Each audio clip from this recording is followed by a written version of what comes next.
ఏమి ఇచ్చాం, సబ్సిడీలు ఏమి ఇచ్చాం, ప్రతిదీ. అంటే రైతులని ఆ సమన్వయం చేయడం ఎక్కడ లోపం ఉందా? ఎందుకు రైతులు అంత అసంతృప్తి వ్యక్తం చేసే స్థాయికి వచ్చారనుకోవాలి?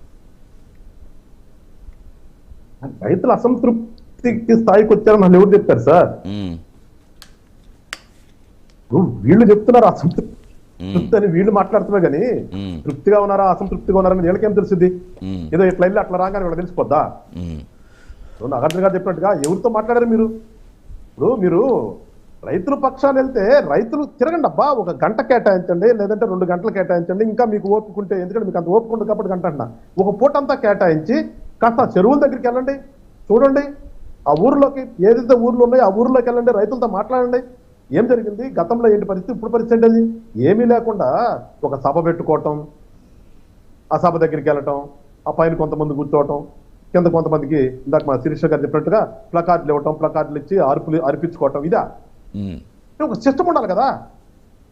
ఒక సిస్టమ్ అంటూ ఉంటుంది కదా ప్రతిపక్షం అన్నప్పుడు, లేదంటే ప్రజల కోసం అంటున్నప్పుడు ఒక సిస్టమ్ ఉంటుంది. మనం పరామర్శ అంటే ఏదో మనం మీటింగ్ పెట్టుకుని అందరం తీసుకొచ్చి అక్కడ కూర్చోబెట్టి వాళ్ళకి వాళ్ళని ఎట్లా తీసుకొస్తారనేది మనకు తెలుసు. ఆ జనాన్ని ఎట్లా పోగేస్తారనేది మనం దాని గురించి టైం కూడా వేస్ట్.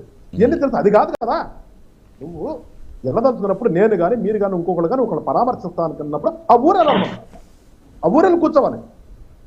లేదు అవేమి లేకుండా అక్కడ ఏదో సభ పెట్టి మాట్లాడే కాడికి మీరు మీ ఆఫీసులో నుంచి మాట్లాడవచ్చు, ప్రెస్ మీట్ పెట్టి ఇక రైతులకు ఈ రకంగా ఇబ్బంది జరుగుతుంది, ఈ రకంగా పెంచారని.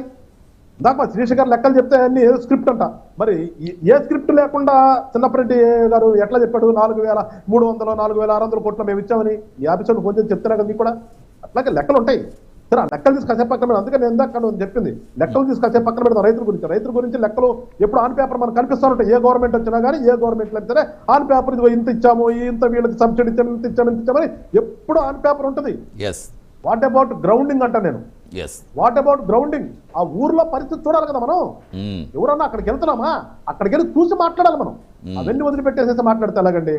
రైతులు తృప్తిగా ఉన్నారా అసంతృప్తిగా ఉన్నారా అని వీళ్ళ దగ్గరికి వచ్చి మాట్లాడితే ఎట్లుంటుందంటే, మొన్న కూడా చెప్పారు కదా, రాజధానిలో రైతులు అంటే వీళ్ళ దగ్గరికి వచ్చి అడిగితే పాపం ఈ అంబటి రాంబాబు గారు మావాడు మరి ఈ మధ్యన కొంచెం ఎక్కువ రెచ్చిపోతున్నాడు కొంచెం. మరి జగన్మోహన్ రెడ్డి గారు ఏమన్నా కాపు కోటాలో రాంబాబు గారికి ఏమైనా ముఖ్యమంత్రి చేస్తానని చెప్పాడు, నాకు అర్థం కావట్లేదు. పద్యానికి ఊరికనే అదే కుర్రాడు అనుకుంటున్నాడు. నిన్న కూడా అంతే, ఆ పోలీసులు నెట్టి వాళ్ళు కేసు పెట్టించుకున్నాడు. ముఖ్యమంత్రి అంటున్నారు. తాడేపల్లి పోతే ఆపారు.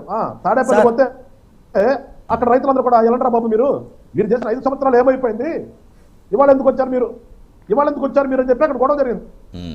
అట్లాగే రైతుల గురించి వైసీపీలో ఉన్న వాళ్ళు ఎంత తక్కువ మాట్లాడితే అంత మంచిది. కానీ వీళ్ళు ఏదో మేమున్నాము, మేము చూసాము, మేము కన్నాము, మేము ఈ కాదండి, వాస్తవంగా అది కాదు. నిజంగా ఎస్, ఇందాక నాగార్జున గారు చెప్పినట్టుగా ఎస్, సెషన్స్ పెడితే వెళ్ళండి మీరు 11 మంది.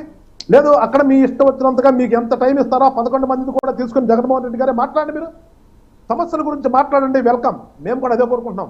నేను కూడా ఇలా ఏం బాధపడుతున్నానంటే, గత 5 సంవత్సరాలు మేము పోరాటాలు చేశాం మీ మీద, ఏ పార్టీగా పార్టీగా.